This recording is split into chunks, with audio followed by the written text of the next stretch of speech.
All right, welcome back. So, as we like to do at this time of the show, we tell you about what's going on next week. No earnings report bigger than Goldman Sachs.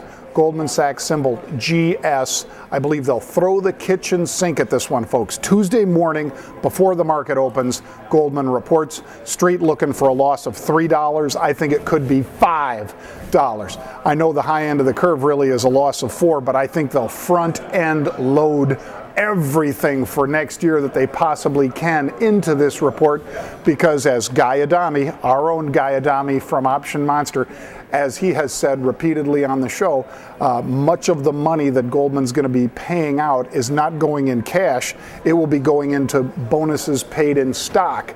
And so we believe there's a heavy reason for Goldman to push on the stock and make the stock heavy. In other words, have almost an exact duplicate of what we saw in John Deere when the stock opened down $4 or more and then zip, turned around $7 to the upside. I think Goldman Sachs has that exact potential here. One of the ways to play it, of course, would be to own a put spread going into this trade. You could buy it Monday. You don't have to buy it over, the first of the trade Monday, but it does have earnings before the market opens Tuesday.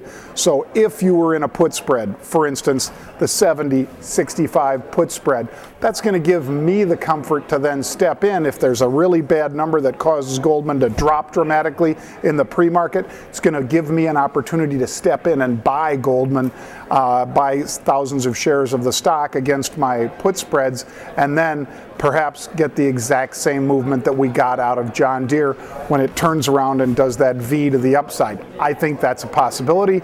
Goldman buying all that stock for, again, these bonuses that are going to be paid out to employees, giving them stock. Very light on the cash this year. No bonuses at Goldman over $1 million. And yet many of the awards will be in excess of that. That's why we think there'll be an aggressive buyer of stock. Keep an eye on this one. We think this is set up the same way